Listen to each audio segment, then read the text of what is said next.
Assalomu alaykum, xush kelibsizlar. Bahodir aka, Hamid aka. Assalomu alaykum. Va alaykum assalom. Mana shu. Bos olasiz. Assalomu alaykum. Demak, va alaykum assalom Bahodir aka. Bu urushni o'zi yashirin tomonlari bormi yoki hammasi ochiq, oydinmi? Ya'ni sen menga tosh otding, men ham senga tosh otaman. Bu urushni o'zi ochiq tomonlari deyarli juda kam desak ham bo'ladi menimcha, chunki ya'ni yashirin tomonlar ochiq tomondan ko'p. Yashirin tomoni ochiq tomondan ko'proq. Chunki ochiq tomonni nima aytamiz? Ochiq tomon deb turli davlatlar o'zini rasmiy pozitsiyasi deb e'lon qilingan pozitsiyalarni ochiq tomoni deymiz. Lekin davlatlarning rasmiy pozitsiyalari bugungi kunda aslida bo'layotgan amaliyotga umuman to'g'ri kelmaydi. Bir misoldan boshlaymiz. AQSh misolidan, o'zi umuman AQSh urushga qanday kirib qoldi degan savoldan va nima maqsadda kirdi degan savoldan boshlaymiz. Agar avvalgi AQSh qilgan urushlarni ko'radigan bo'lsak, bu Iroq urushi bo'ladimi, bu Afg'oniston urushi bo'ladimi, bundan oldingi Vyetnam urushi bo'ladimi? AQSh albatta bu urushga uzoq vaqt tayyorgarlik ko'rib turib, strategik rejalarni ishlab chiqib turib, strategik maqsadlarni belgilab, u maqsadlarni avvalo Kongress bilan muhokama qilib, Kongressni ruxsatini olib, Oliy Majlisining ruxsatini olib, parlamentining ruxsatini olib, keyin xalqini ichida popularizatsiya qilib, ya'ni targ'ibot qilib, xalqiga yedirib bu masalalarni ishontirib, keyin boshlangan urushlar bo'ladi. Eron urushi unaqa bo'lgani yo'q. Eron urushi boshlanganini AQSh aholisi bu yerda tursin, AQSh Kongressi ham Trump Isroil bilan birgalikda avia udarlarni boshlaganidan keyin rasmiy urush deb e'lon qilgandan keyin bildi. Ana undan keyin juda kulgili vaziyatni ko'rdik. Avvalo boshida gapirilgan maqsadlarning ichida Trump o'sha urushni boshlagandan keyin o'sha birinchi udarlarda butun Eronning hukumatini deyarli Xomeyniy oliy rahbari boshchiligidagi hukumatini asosiy qismini aytaylik o'ldirishga muvaffaq bo'lgandan keyin chiqib gapirganida kepkasini kiyib olib, bu biza mana aytaylik Eronda rejimini almashtirmoqchi edik. Eron bu juda ham mana demokratiyaga qarshi bo'lgan davlat, xalqini siqqan davlat. Mana endi xalqi maza qilsin, xalqi o'zi tursin-da, hukumatini olsin. Bizga u hukumat kerak emas. Biza Eronni bosib olish niyatimiz yo'q. Aholini men chaqiraman, bemalol turib o'sha mana hukumatinglar yo'q endi, ovoringlar. Biza shuni tarafdorimiz degan gapni gapirdi. Ya'ni uni gapidan shu tus keldiki, xuddiki Amerikaning maqsadi shu Xomeyniyning rejimini almashtirish bo'lgan. Bundan keyingi chiqishlarida bir Eronni yadro qurol ishlab chiqish imkoniyati hali ham bo'lgani uchun va 20 yildan beri Netanyahu aytayotganda 2 hafta qolgan deb 20 yil ham oldin aytgan, hozir ham xuddi shu gapni gapiradi. O'sha 2-3 haftaning ichida yadro quroliga erishishi mumkin bo'lganligi uchun biza uni urdik dedi. Keyingi chiqishida biza uni Marko Rubio aytdi. Marko Rubio o'zining birinchi intervyularidan bittasida bu AQSh bosh kotibi aytdiki, biza davlat kotibi, ha. Biza urushni aslida dedi boshlamoqchi emas edik. Isroil bizasiz boshlab yuborayotgani uchun majbur qo'shildik dedi.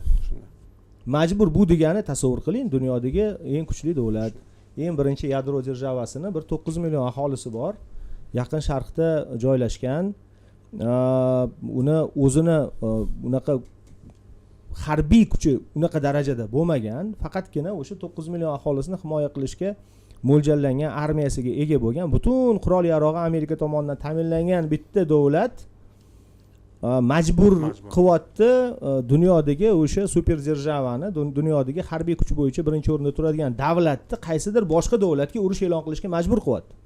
Lekin bu hech qayerda gapirilmayapti. Ya'ni Marko Rubioning gapidan bilib qolyapmizki, bu davlat kotibi, bu o'zidan o'zi gapiradigan gap yo'q bularni. Ikkinchi shaxs. Bular eshitgan gaplarni gapiradi. Bular kichkina узкий kruг deymiz, o'sha tor doirada gapirilgan gaplarni og'ziga kirib qolgan narsasini aytadi. Keyin yana keyingi qiziq narsa bo'ldi. Kongressda demokratlar to'polon qildiki, Kongressda ruxsatsiz AQSh prezidenti haqqi yo'q davlatlarga urush ochishga dedi. Haqqi yo'q dedi.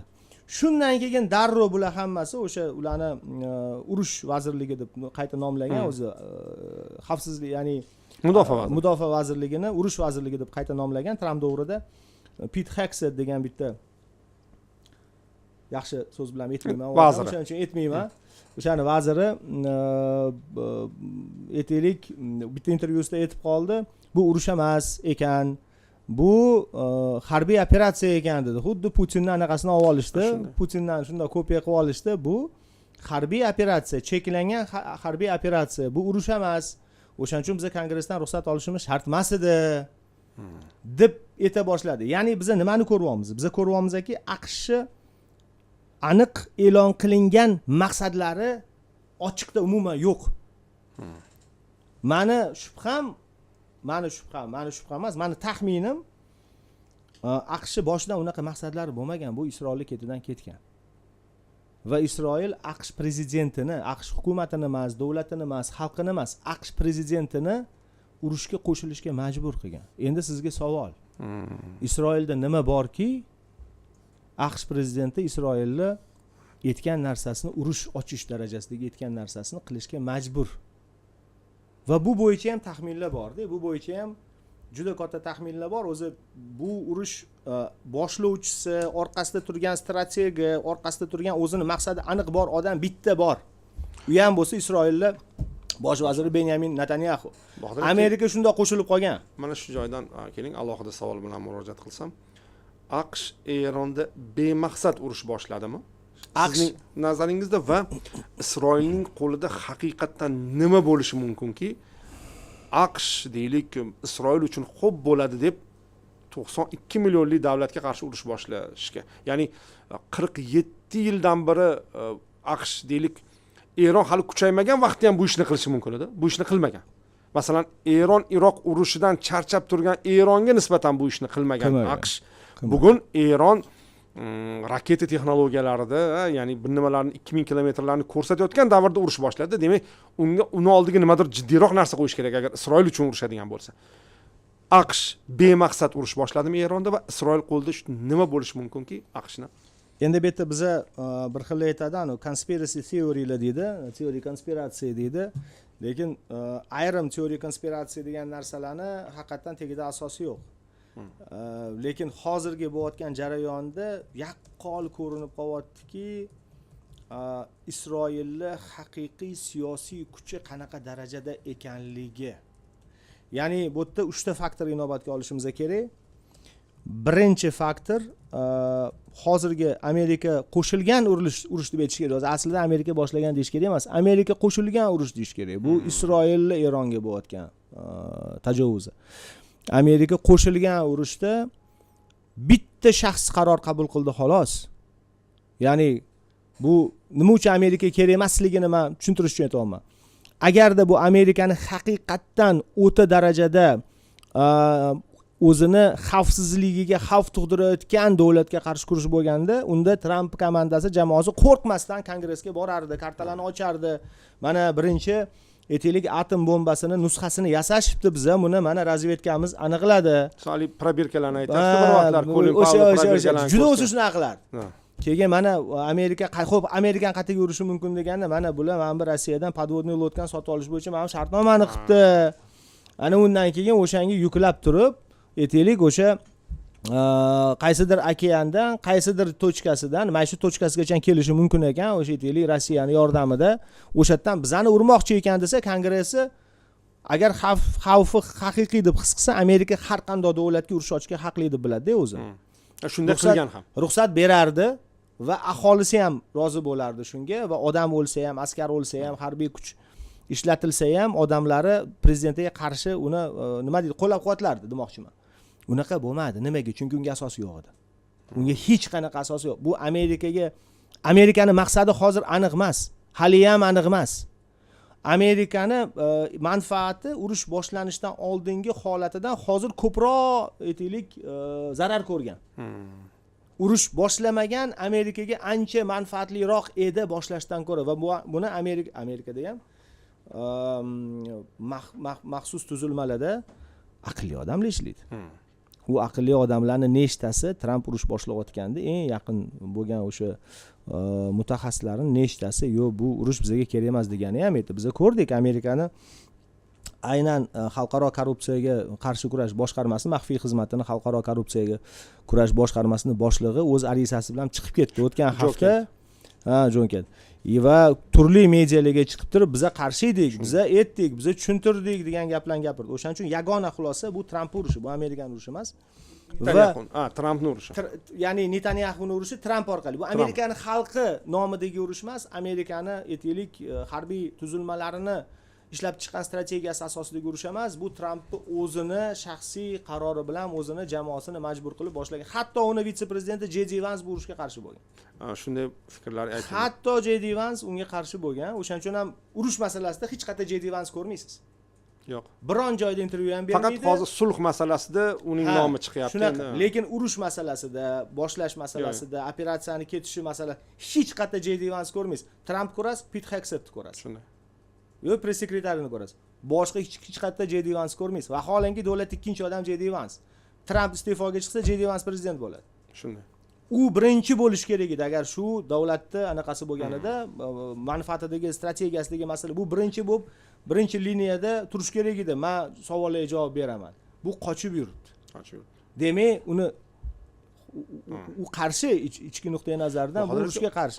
Endi haligi savolingizga qaytamiz. Isroil Trampga qanaqa ta'sir o'tkazilgan deymiz. Endi Trampga bitta narsa qo'shib ketay Bahodir aka. Hurmatli kuzatuvchilar, bu Bahodir aka fikrlarini bo'lish emas, to'ldirishga xizmat qilish uchun. Aynan Rossiya Ukraina urushida ham Trampning Putinga qandaydir yon berishida Putinda nimadir bor Trampga qarshiki, shuning uchun bu hali Ukrainaga yordamni susaytirdi Tramp degan masalalar qo'yilayotganda, endi bu tarafda esa Netanyahuga bog'liq bo'lib qolyapti Tramp. Oxiri o'ylab qolasan, shu darajada zaifmi AQSh prezidenti deb o'ylab qolasan. Endi bu yerda bitta narsa borda, Trampning shaxsiyatiga qarashimiz kerak. Trampning shaxsiyati bu uzoq yillar davomida Amerikani o'zida juda controversial deydi, ya'ni bahsli shaxs bo'lgan. Uni hayoti ham juda bahsli vaziyatlardan iborat bo'lgan.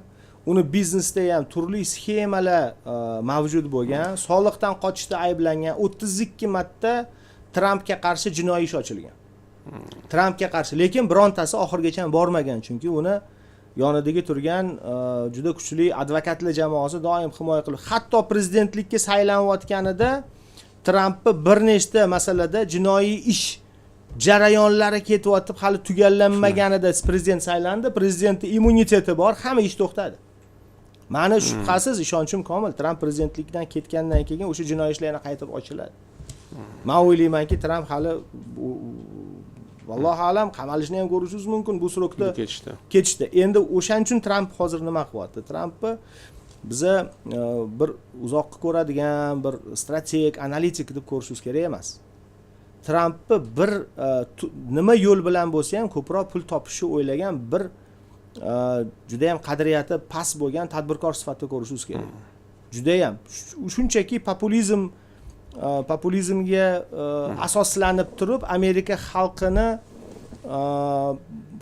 ko'p Amerika xalqini agar e'tibor bersangiz, Trampga ovoz berganlar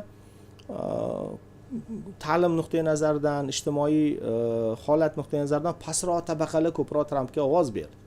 Chunki bu qo'rqmasdan populistik lozunglari bilan bularga hamma narsani va'da berdi. Hamma narsani va'da berdi.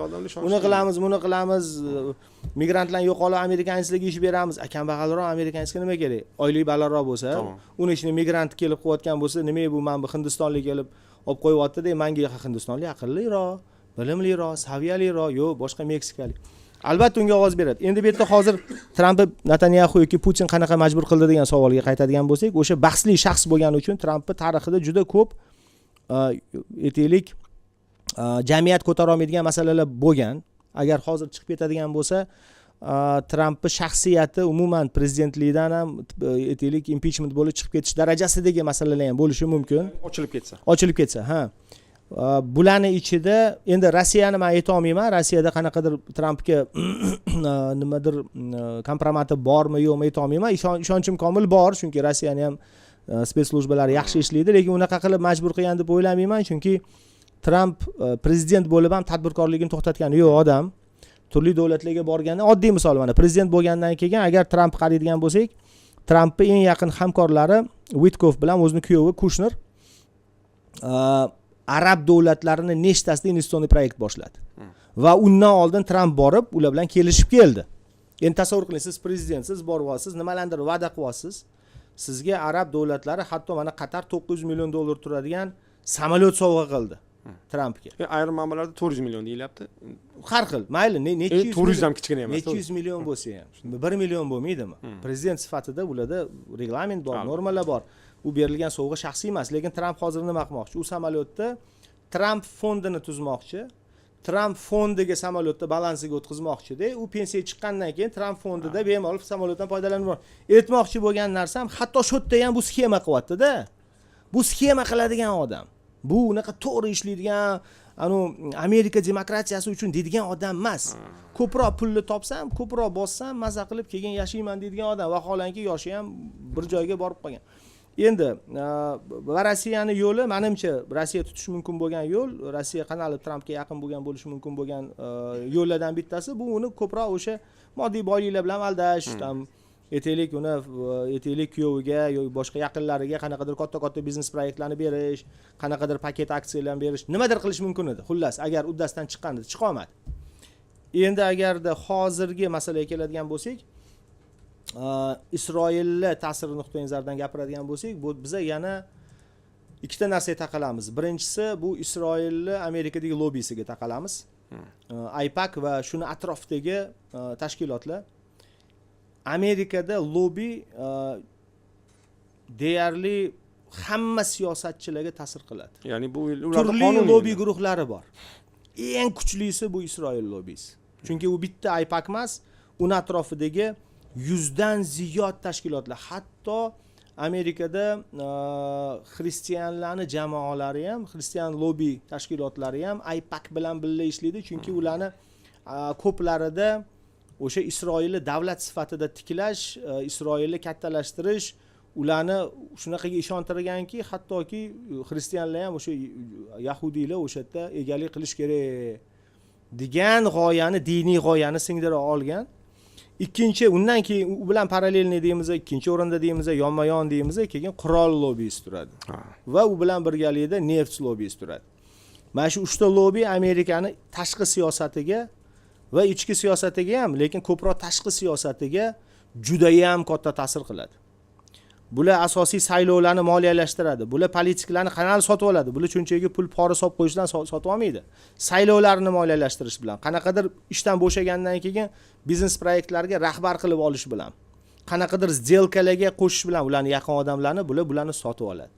Bu birinchi yo'l. Endi hozir mana biz yana o'sha Isroil masalasiga qaytamiz. Ikkinchi yo'li bu yerda qo'llanilgan deb o'ylayman. Epsteinga qaytamiz.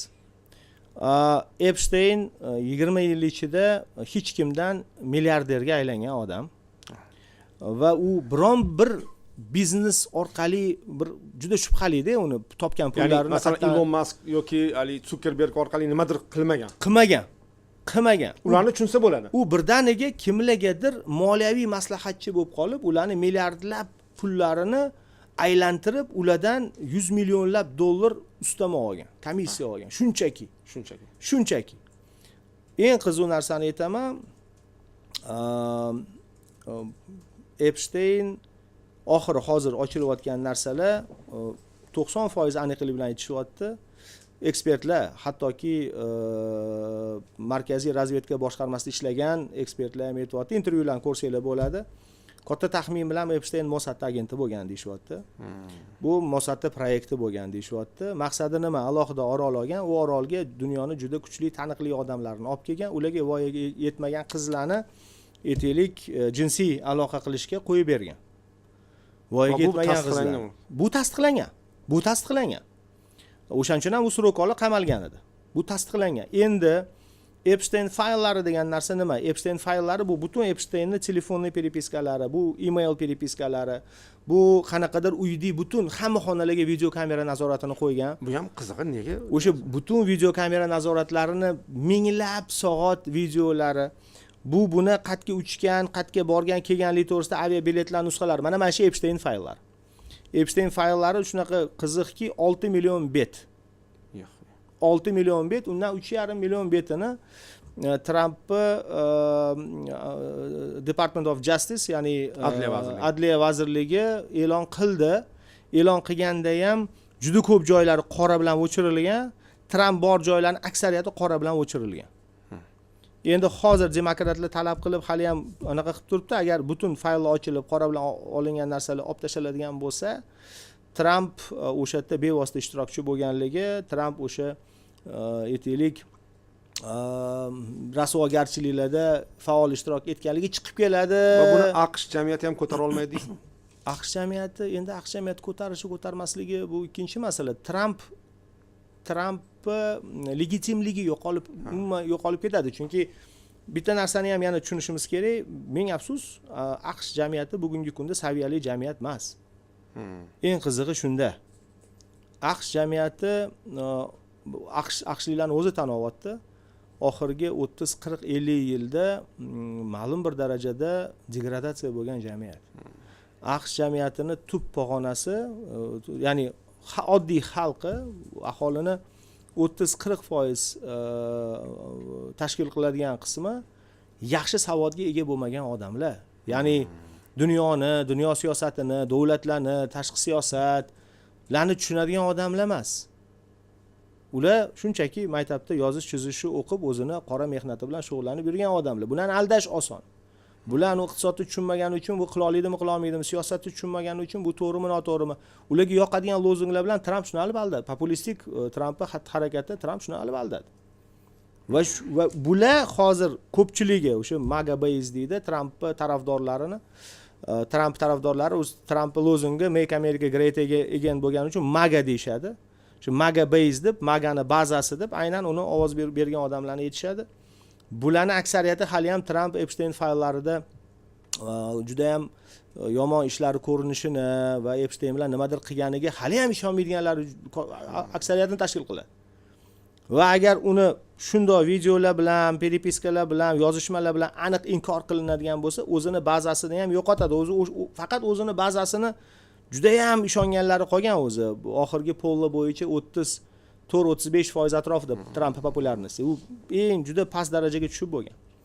Va taxmin qilish mumkinki, biz nimaga ko'ryapmiz hozir dunyoning turli davlatlarida avval turli lavozimlarda ishlab, Amerika bilan ishlaganlarning ichida Epstein bilan aloqador bo'lganlar hibsga olinayotgan. Angliyada Prince Andrew, hatto masalan, Fransiyada ham, Norvegiyaning sobiq bosh vaziri.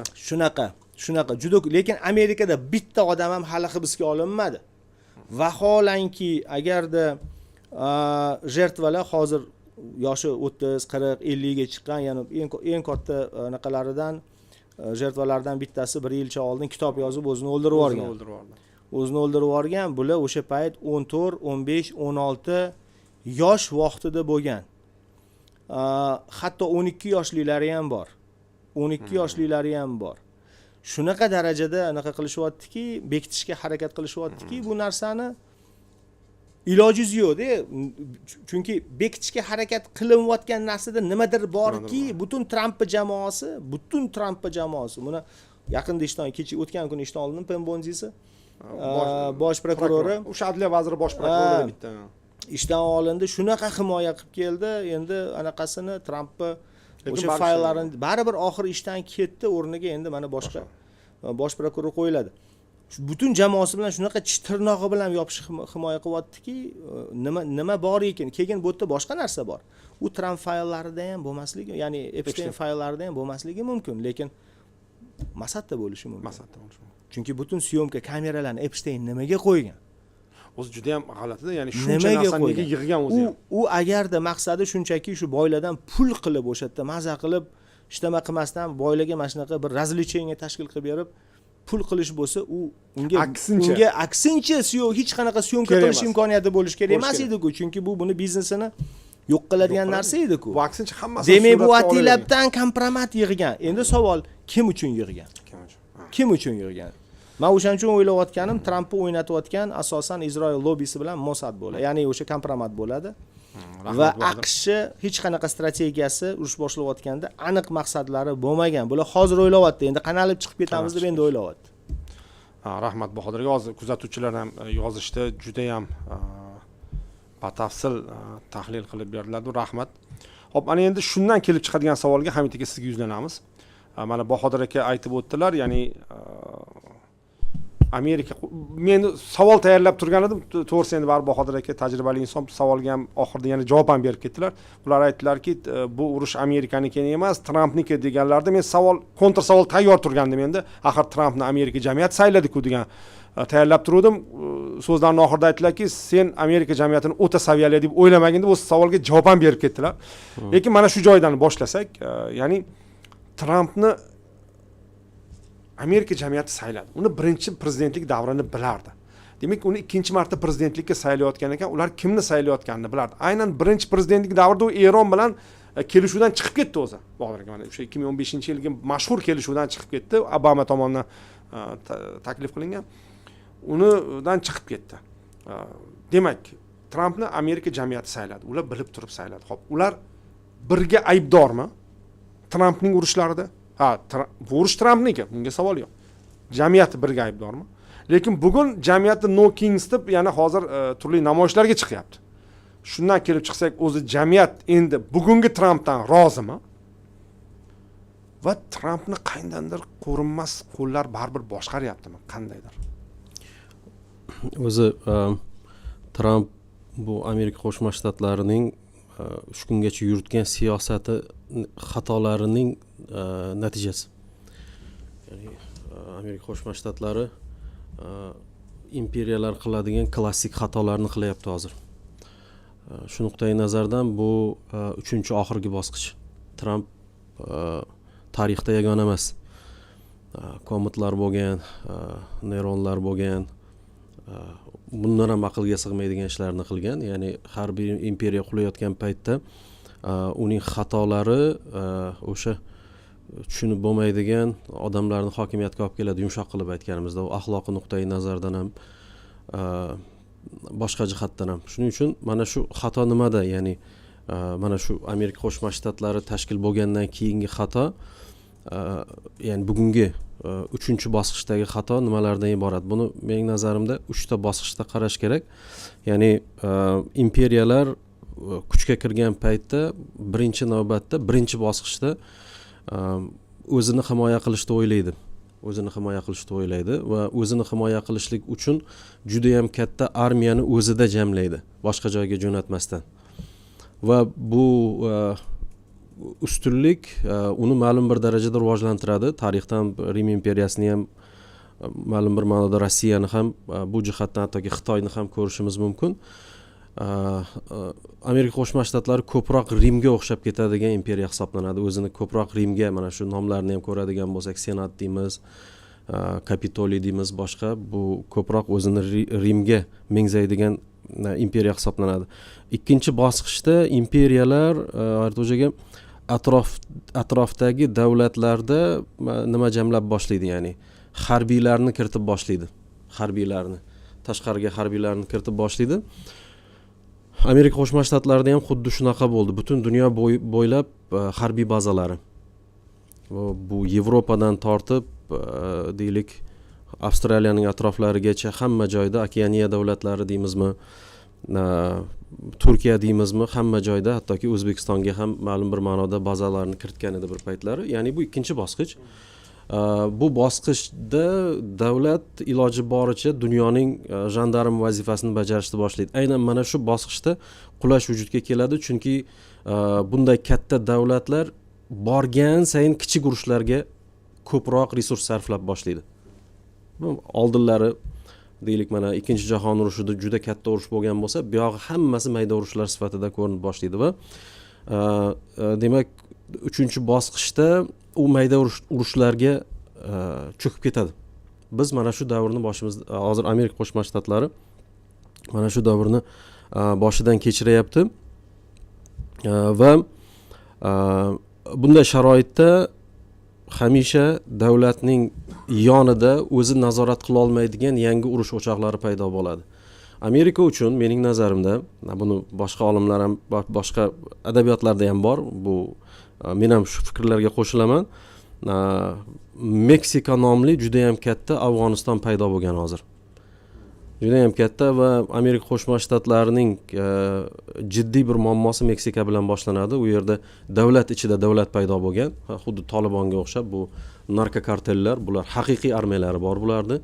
va Amerika Qo'shma Shtatlarining janubi demak meksikalashib boryapti borgan sayin, ya'ni bir tarkibli bo'lib boryapti va ular Amerika Qo'shma Shtatlariga o'tar ekan, o'zining vatanida yurganda yurish boshlangan hozir. Shuning uchun Amerika Qo'shma Shtatlari klassik xatoga yo'l qo'yapti. Klassik xatoning 3-bosqichida ahmoq odam hokimiyatga keladi. Bu deyarli shunaqa bo'lib kelgan. U ko'p xato qiladi va eng asosiy belgisi mayda urushlar bilan nima qilinadi, ya'ni band bo'lib qoladi va yonidagi muammolarni sezmay qoladi. Amerika Qo'shma Shtatlari ham xuddi shunaqa. Hozir Kanada ham dushmani bo'lib qolgan buni. Amerika Qo'shma Shtatlarini. O'zi ikkita katta davlat bor bu yog'ida.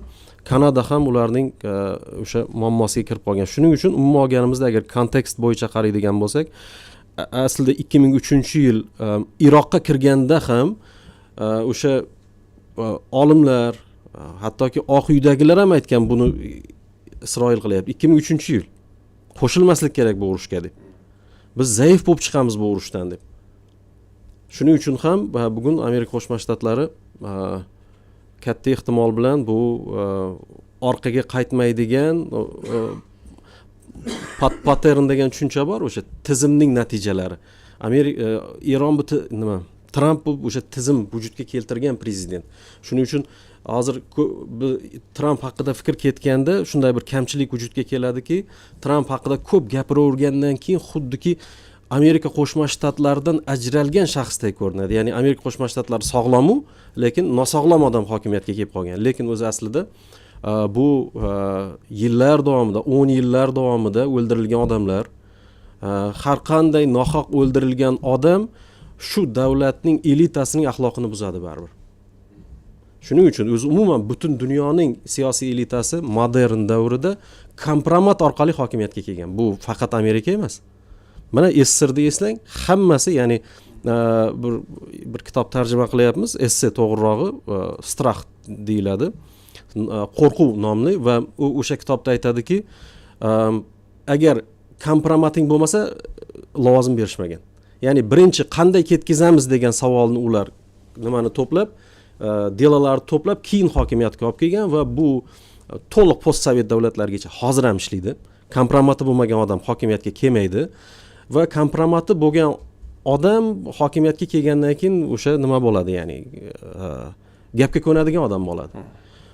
Va bunday kompromat axloqsizlik ustiga quriladi shuning uchun ham mehmonxonalarda hamma joyga kamera qo'yiladi, qayerga borsa va hokazo bularning kompromati yig'iladi. Shuning uchun bu o'zi aslida zamonaviy dunyoning hokimiyatga kelish uslubini Amerika Qo'shma Shtatlari deylik Epstein misolida cho'qqisiga chiqardi. Ya'ni Epstein qandaydir bir alohida bir shayton emas. Har bir davlatning o'zining Epsteini bor. Bir-biriga kompromat yig'adigan va hokimiyatga olib kelib qo'yib, o'sha kompromat bilan shantaj qiladigan. Shuning uchun mening nazarimda bu mana shunaqa bir kontekstda ko'radigan bo'lsak, to'g'ri xulosa qilishimiz kerak bo'ladi, mumkin bo'ladi. Endi jamiyat AQShning urushdan, Trampning urushdan rozimi degan savolda qanday? O'zi aslida jamiyati Amerika Qo'shma Shtatlarining qiziq bir holatga kelgan. Bu jamiyatni bir vaqtning o'zida siyosiy nosog'lom ham deb bo'lmaydi, chunki demokratiya-ku bu. Demokratiya, ya'ni xalqning millionlab ko'chaga chiqayotganligi hokimiyatga befarq emasligini ko'rsatadi. Masalan, nima davlatlarni, Markaziy Osiyo davlatlarini oladigan bo'lsak, yaqqol ko'rinadi bu narsa. Ya'ni hokimiyatga befarq emas bo'layotgan voqealarga, lekin shu bilan birga ular jiddiy bir saytnot, ya'ni nimaga kirib qolgan, tupikka kirib qolgan va bu tupik, bu boshi berk ko'cha albatta fuqarolar urushini vujudga keltiradi. Amerika Qo'shma Shtatlari mana shu xalqidagi siyosiy dissonans, kognitiv dissonans natijasida fuqarolik urushiga yaqinlashadi. Ya'ni bular guruhlarga ajraladi baribir. Guruhlarga ajraladi va bir-biriga qarshi bo'ladi. Bunga o'sha ko'ryapmiz ICEning xatti-harakatlari ham va keyingi yil Trump, G'ayrat unutmaylik, bu mana shu ko'pincha parda orqasida qolib ketyapti. 1,5 trillion dollar so'rayapti. Harbiy byudjet 1,5 trillion so'rayapti va 1,5 trillion so'rayotgan prezident atrofidagi o'sha 1,5 trillionni institutsionallashtiradiganlarni hammasini ishdan olib tashlayapti.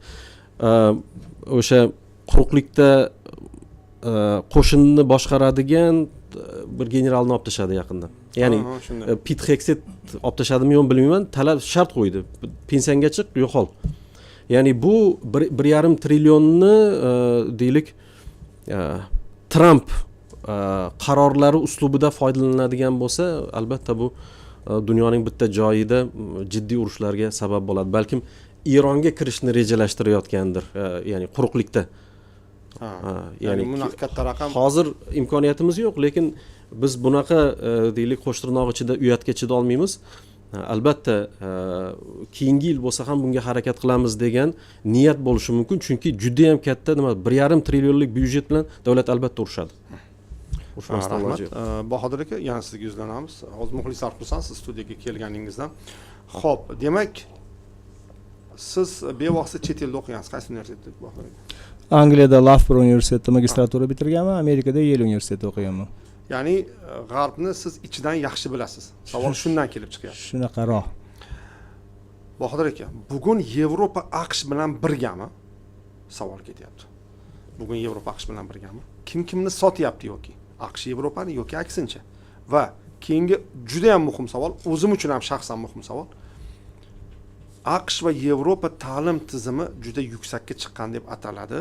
Ya'ni haqiqatan ilm zo'r u yerda. Universitetlar, akademik erkinlik va hokazo. Qanday qilib mana shunday zo'r ta'lim tizimi bilan davlatlar mana shunday yo'lga kirib ketib qolishi mumkin? Juda qiziq, yaxshi va murakkab savol ekan. Endi boshidan Hamidjon juda to'g'ri aytdilar. AQShda masalan fuqarolik urushi bo'lishi mumkin deyaptilar. Buni men endi fuqarolik urushi bo'lishi mumkin emasligini ayta olmayman, lekin AQShda aholi o'rtasida juda katta bo'linish bor. Hali aytganimdek, AQShda saviyali, bilimli, dunyoqarashi kengroq, ma'lum bir miqdor insonlar bor va ularga ishongan, ularning atrofida yurgan boshqa odamlar bor va deyarli teng yarmi unaqa ilmga, saviyaga ega bo'lmagan AQSh katta qatlam aholisi bor. Ta'lim tizimi nuqtai nazaridan qaradigan bo'lsak, AQShni ham, Yevropani ham ta'lim tizimlari hali ham juda kuchli. Dunyoning top universitetlari o'sha yerda. Va buni nimadan ham bilsak bo'ladi? Biz ilmiy izlanishlarni, olinayotgan patentlarni, qilinayotgan yangiliklarni, innovatsiyalarni miqdorini o'zidan bilsak bo'ladi, haqiqatan juda ham kuchliligini. Yana bitta narsadan bilsak bo'ladi, biz mana Trampning ikkinchi prezidentligida 1 yil davomida ko'rdikki, Trampga universitetlar qarshi chiqdi.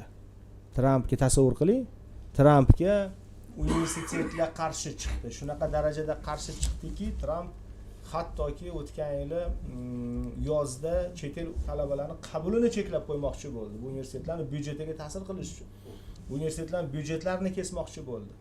Garvard bilan Tramp o'rtasidagi qancha tafovut chiqdi, Yale bilan Tramp o'rtasida, Kolumbiya bilan Tramp o'rtasida va Tramp harakat qildiki, ta'lim tizimini boshqaruvga olishim uchun men bular demak nazorat qilishim kerak ekan, bu yoqqa boshqa shunaqa ichki siyosat boshlangan, juda qiziq narsa. Bahodir aka, bizlarda nima bor edi? Professuraning 94% Trampga qarshi ovoz bergan. 94%. Shunaqa. Haqiqatan ta'lim Amerikaning ta'lim tizimi bilan aholisining holatini o'rtasida katta farqda. Chunki Amerikani tub aholisini 30-40-50% u o'zini universitetlarida o'qimaydi. Umuman oliy ma'lumot olmaydi. Biz hali ham bilamiz, Amerika super держава deymizda, Amerikada savodsiz odamlar ham bor. O'zbekistonda savodsiz odamlar yo'q. Amerikada savodsiz o'qishi, yozishi bilmaydigan odamlar ham bor.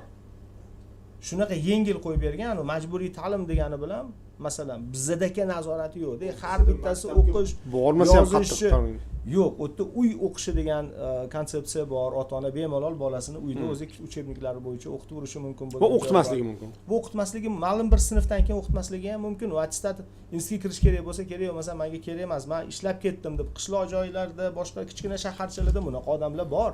Katta foiz demayman, lekin bor. Masalanda, o'shaning uchun Amerikaning ta'lim tizimi bilan Amerikaning intellektual elitasi bilan Amerikani asosiy xalqi bu bitta narsa emas, bu har xil narsalar. Va Amerikani intellektual elitasi, Amerikani saviyali odamlar Trampga hech qachon ovoz bermagan. Ammo ular kamchilik, afsuski, men nima fojia nimada Hamidjon? Ular kamchilik bo'lib qolyapti borgan sari. Keyin ta'lim tizimini saviyasi nuqtai nazaridan, Yevropa ta'lim tizimi saviyasi nuqtai nazaridan juda yuqori saviyada, unga shubha yo'q, qilmasa ham bo'ladi. Lekin mana bitta muammoli narsa boshlandi hozir. Menda Amerika universitetidan bittasi biza hamkorligimiz bor, maktabimizni. Mana shu yil juda qiziq narsa qildi. U shtatga, mayli shtatini ham universiteti ham aytmayman, u ichki bo'layotgan jarayonni gapirib beraman. U shtatga yangi gubernatori, Tramp tarafdor gubernatori 1 yil oldin saylangan, topshiriq olgan. Oliy ta'limni bo'ysundirasan degan. Shtatda joylashgan oliy ta'lim muassasalarini bizani siyosatga bo'ysundirasan degan topshiriq olgan. Eng qizig'i, mana men hamkorlik 4 yildan beri 5 yildan hamkorlik qilaman. Talab o'quvchilarim boradi, yozgi lagerlarga maktab o'quvchilarim o'sha universitetga. Bu yil yuboramanmi deb murojaat qilsam, dekabrda ha bo'ldi, gaplashamiz degan, yanvarda shtatning gubernatori talabi bilan butun o'sha universitetni rahbariyati butunlay bitta iste'foga chiqarildi. Universitet prezidenti, universitet vitse-prezidentlari, xalqaro boshqarma boshlig'i va juda katta byudjet kesish qildida, eski jamoani butunlay chiqarib yuborib turib, o'zini odamini shtatda har bitta shtatda ham parlamentda bor. O'zini odamini shtatda parlamentda tasdiqlattirib rahbar qilib, o'zini odamini, qolganlarini keyin u odam o'zini odamlarini tayyorladi. Universitet darajasida bu shtatdagi 2-o'rinda turadigan universitet edi. U shtatda 2-, 3-, 4-chi o'rinda turadigan universitetlarni hammasini shunaqa qilibdi o'sha shtatda. 1-o'rinda turadiganini qilolmadi, chunki bu natsionalniy universitet ekan, milliy shtatga bo'ysunmaydigan universitet. Chunki anu state university system bor-ku. State university system, state degani bilan bu federalniga qaraydi. 150 ta 160 ta asosiy birinchi o'sha federal boshqaruvga qaraydiganlarni o'zidan o'zi almashtirib yubora olmaydi. Lekin land grant universitetlar bor. Land grant keyin tuzilgan land grant emas, lekin state universitetlar ikkinchi pokoleniyasi bor, kichkina. Bularni shtat boshqaradi-da. Nationalga tega olmaydi. Nationalga tega olmagan state'ga, o'sha state university.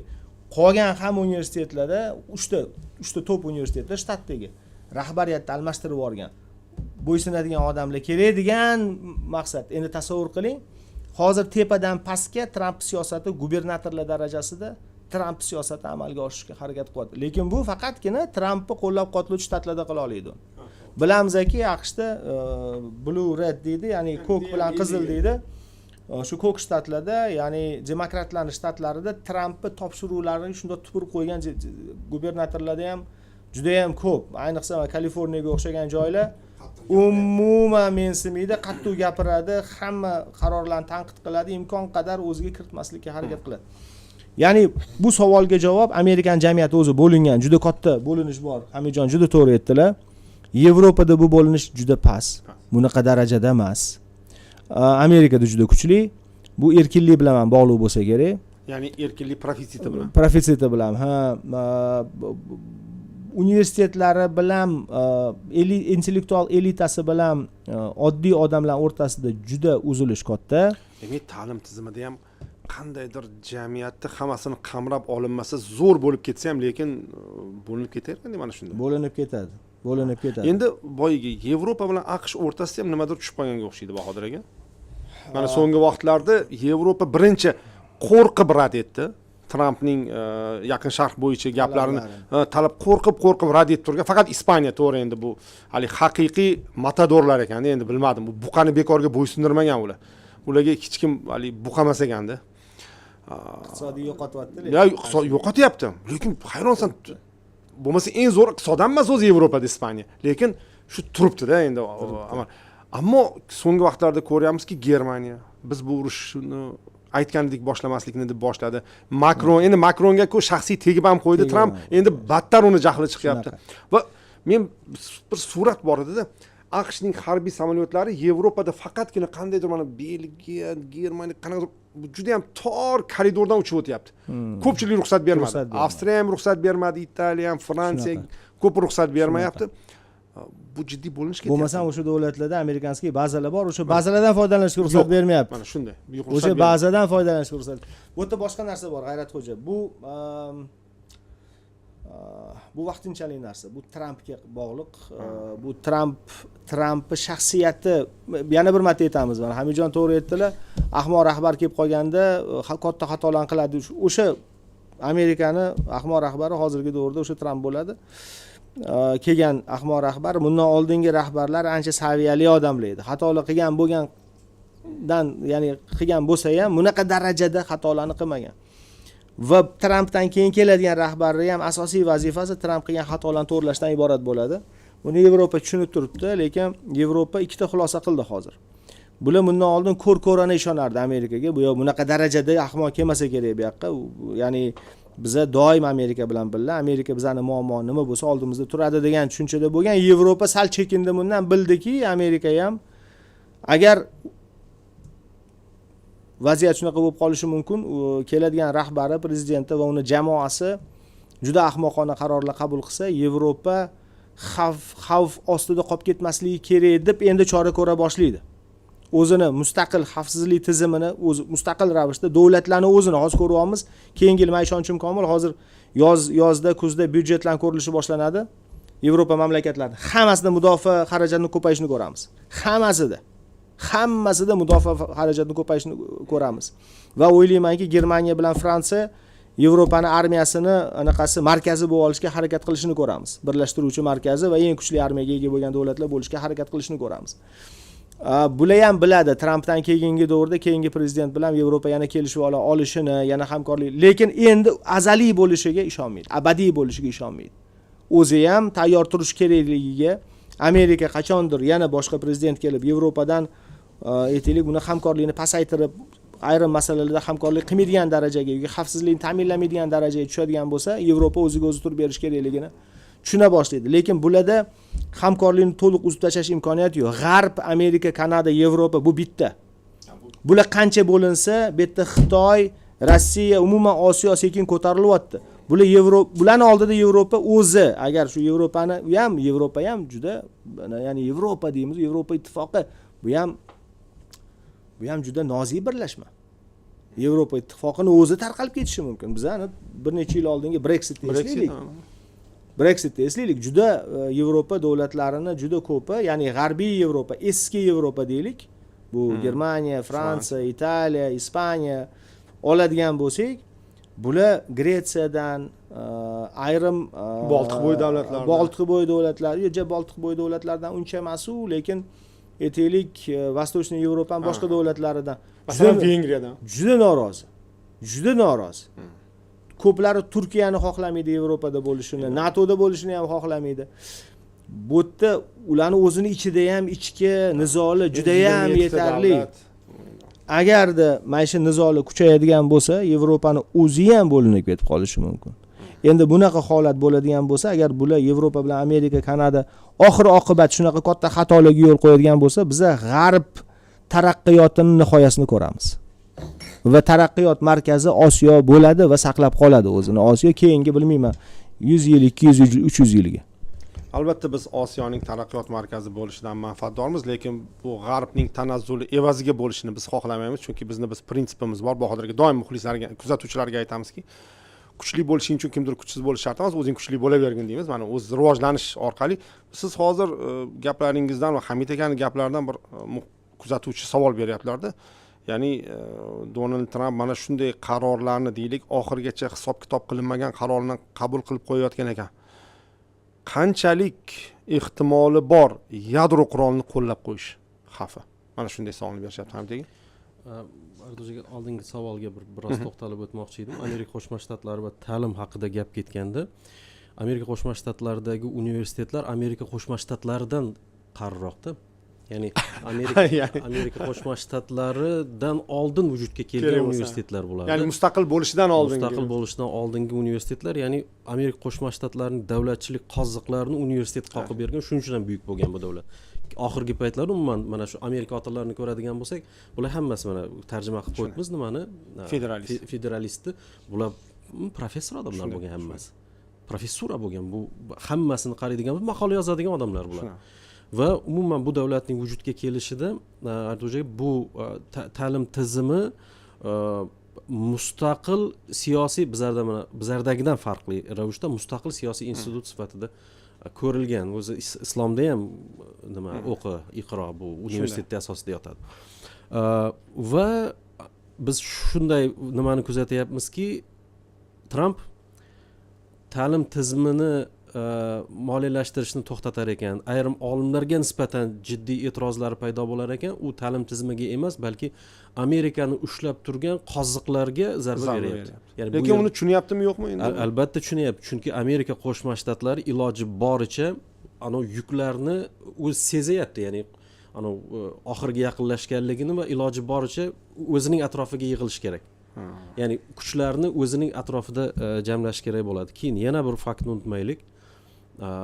Gitler hokimiyatga kelib 3-Reyx nimasini shakllantirganda ham, imperiyasini shakllantirish niyati bo'lganda ham, Germaniya juda ham dunyo bo'yicha falsafasi ham, texnologiya bo'yicha ham juda ham katta universitetlar, obro'li universitetlar bu Germaniyada edi. Faylasuflar o'sha yerda. Faylasuflar va bu faylasuflar aslida yordam berdi. Shu nuqtai nazardan oladigan bo'lsak, ya'ni o'ylamaylikki, ta'lim tizimi qandaydir ma'noda ma'lum bir diktatorlarni hamisha ham ushlab qoladi deb.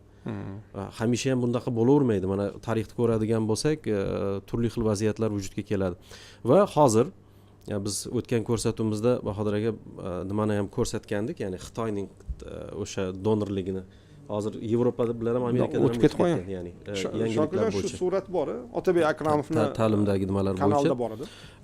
Shuning uchun mening nazarimda hozir Amerika Qo'shma Shtatlaridan olimlar ketishni boshlagan. Eng katta donorlardan biri bu Xitoy va Yevropa ittifoqi. Ya'ni Amerikadan ketayotgan olimlar, chunki Trump shunday qildiki, imkoniyati darajada moliyalashtirishni to'xtatib qo'yapti hozir universitetlarni. Imkoniyati darajasida, qo'ldan keladigan darajada. Va Bahodir akam bitta fikrga qo'shilaman va biroz o'xshatish qilaman. Masalan, Fukuyama, bu amerikalik emas, Ferenc Fukuyama yoki bo'lmasa boshqa nimalarni oladigan bo'lsak ham, ya'ni donor bular tashqaridan kelgan olimlar, Amerika Qo'shma Shtatlari tashqaridan olib kelib nimalarni shakllantirdi. O'sha Chomsky deymizmi, boshqa deymizmi, yahudiy bular. Katta olimlarni ko'radigan bo'lsak, tub Amerikaning aholisi emas. Yadro texnologiyalari bo'yicha ham deyarli Germaniyadan olib kelingan hammasi. Shuning uchun mening nazarimda mana boyagi hozir chiqdi jadvalni Shokirjon. Boyagi sxemani ko'rsang, Bahodirga qarang. Ya'ni so'nggi vaqtlarda tendensiya o'zgarishini qarang, qizil Xitoy. Qani 2008lardan 2005lardan boshlayapti. Qani Xitoy ko'tarish va 2020 dan keyin mana bugun kun kelib umuman boshqa deysiz surat qarang. 80-yillarda nolda yotgan davlat bugun hammasini qo'shib hammasidan o'tib ketganda. Bu asosan donorlik hisobiga bu baribir. Ya'ni kelgan shu Amerikadan, Yevropadan. Hozir siyosatshunoslar studiyada suhbatlashyapmiz. Siz siyosatshunos, Bahodir aka siyosatshunos, ham ta'lim bo'yicha ekspert. Farhod Karim yaqinda Xitoyga borib keldi siyosatshunos. Aytadiki, agrar sohani o'zini siyosatshunoslari bor deydi.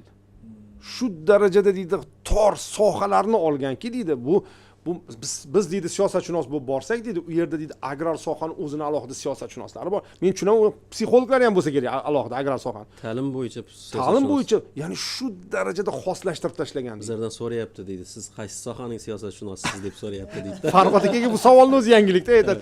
Men ulardan so'rayman, siz qaysi sohada siyosatshunossiz desa, Farhod aka qaysi sohada bo'lishi mumkin? Biz endi hamma shunaqa deymiz, hozir Bahodir aka boshqa iloji yo'q. Ya'ni Xitoy haqiqatdan mana shunday uski deydi-ku, mana shunday tor sohalarga urib ketgan. Shuning uchun mening nazarimda bu ta'lim masalasida ham o'ziga xosliklar bor. Endi yadro bombasidan foydalanish masalasi, bilmadim, buni bir o'ylab ko'rish kerak. Ya'ni bu yerda hozir savol shundan bo'lyaptiki, agar shuncha vaqt juda kam o'ylangan qarorlar qabul qilingan bo'lsa, yana kamroq o'ylab taktik yadro qurolini ham qo'llab yuborishi mumkinmi? Va oxirida men kelgusi falokatlarni oldini olish uchun bu ishni qildim deb. Shunaqa. Men endi bu yerda to'g'risi G'ayratxo'ja, men urush boshlangan kunidan shuni o'ylayapman. Ya'ni bu xavf bor. Urush boshlangan o'sha 28 fevralda Isroil va Amerika birinchi bombalarni tashlagan kundan men buni o'ylab boshladim. Sababi Eron 90 milliondan ziyod odamga ega bo'lgan, katta tarixga ega bo'lgan, bu urushga kamida 20 yil tayyorlangan davlatda. Buni avia bombalar bilan bittada hamma anaqasini Taslim qilib.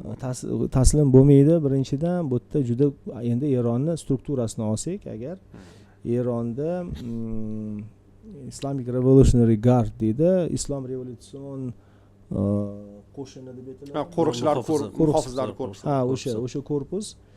Bundan tashqari Mudofaa vazirligi, bundan tashqari basij bor, keyin juda katta mobilizatsion resurs bor. O'sha birinchi frontda ushlab turadiganlar o'sha asosiy 3 tasi keyin mobilizatsiya qilib, yana necha million askar kerak bo'lsa Eron torta oladi-da. Ana 3 tasini o'zi menimcha 1 millionga yaqin bo'lsa kerak. Million bor ekan. O'sha 3 tani o'zi, bu tayyor million askar, eng qizig'i bular juda yuqori motivatsiyalangan askarlar. Bular o'zini vatanini, yurtini va dinini himoya qilyapman deb chiqadigan askarlar, o'limga ham tayyor bo'lib, masalan, ishonchim komil bular shunga tayyorlangan. Shunaqa ruhda propaganda bilan bo'ladi, targ'ibot bilan bo'ladi, shunga tayyorlangan. Bularni bunaqa bombalar bilan yutib bo'lmaydi-da. Bularni faqat hammasini qirib yutsa bo'ladi. Endi Amerika tayyormi 1 million askarni qirib yutishga? Amerika tayyormi Eronni katta millionli shaharlar nechta Eronda, millionlik shaharlarda, Toshkentga o'xshagan shaharlarda urush olib borishga? Amerika tayyormi millionlab tinch aholini o'ldirishga? Albatta tayyor emas. Albatta bu qo'lidan keladigan narsa emas.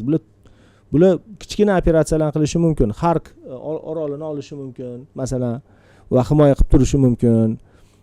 Bular aytaylik o'sha 3 ta atomli aytaylik uranni boyitadigan zavodlarni territoriyasini vaqtinchalik olib, qazib, o'sha yerda aytaylik hamma uskunalarini va agar qolgan bo'lsa yadro o'sha uranni qoldiqlarini olib chiqib ketishga harakat qilishi mumkin, qo'lidan keladi.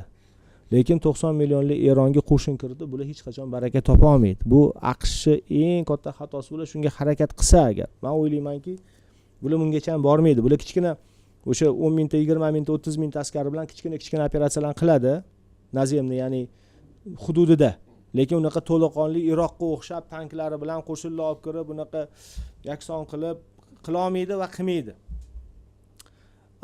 Lekin nima chora qilyapti degan savolda, bu choraga bu yerda asosiy Isroilning masalasi. Yana Isroilga qaytib boraman. E'tibor bersangiz, Isroil bu hozirgi Trampdan maksimal foydalanib, maksimal o'zini bor raqiblarini yiqitib olmoqchi. Maksimal darajada. Chunki biladi, Tramp ertaga ketib boshqa hukumat kelsa, Isroilni buni qo'llab-quvvatlamasligi mumkin va albatta buni ishlardan keyin buni qo'llab-quvvatlasa ahmoq bo'ladi. O'shaning uchun Tramp qo'li bilan maksimal zarar yetkazib olishga harakat qiladi Isroil. Maksimal. Livanga qo'shin olib kirdi. Livanni hozir necha foiz? 20% territoriyasini Isroil okkupatsiya qildi. Faktiski. Masalan, Eronga qo'shin olib kirmaydi-ku, lekin Eron agarda Livanga yordam bermasa, Livan o'zi Isroilga qarshi kurasha olmaydi. O'shaning uchun Isroilga Eronni yo'q qilish juda ham kerak. Va urush yana cho'ziladigan bo'lsa, Isroil o'zi ham kundan kunga talofat ko'proq ko'ra boshlayapti. Chunki ko'p gaplashildi bu narsa. Raketani to'xtatadigan anaqalari kamayib ketdi. Qarama-qarshi antiseptordirmidi? Shunday. Sistemalari gumbaz ancha zaiflashdi va borgan sari zaiflashib boradi. Chunki qimmat bu narsa. Juda qimmat, bunaqa ob'yomda, bunaqa miqdorda AQSh ham bera olmaydi xohlagani bilan. Bu degani Eronni qanaqa qilib bo'lsa ham to'xtatish yo'lini Isroil qilishga harakat qiladi. Amerika tashlaydi deb o'ylamayman, lekin Isroil tashlashi mumkin degan ehtimol bor. Isroil Amerika bilan, Amerikan orqasiga bekim olib, Amerika bilan birgalikda harbiy operatsiyamiz doirasida majbur bo'ldik majbur bo'ldik Erondagi shu atomli bomba joylari yengillari aniqlanibdi. Ular aynan mana shu tochkalarda ekan, bizani mana hamma rasmlarimiz, anaqalarimiz bor. Mana probirkada uranni ham topib keldik. Shuning uchun otdik deyishi mumkin, chunki Isroil chunki Farg'oja Isroil aytganida internet yo'q edi. Isroil Falastinni genotsidga uchratdi. Hech nima bo'layotgani yo'q. Falastinda necha 100 ming odam bugungi kunga qadar o'lib ketdi. Qancha minglab, 10 minglab bolalar o'lib ketdi. Nima bo'ldi Isroilga? Kim chora ko'rdi? Hozir atom bombasini otsa, u ham 10 milliontalik shahar o'rtasiga otib yuborish shart emas.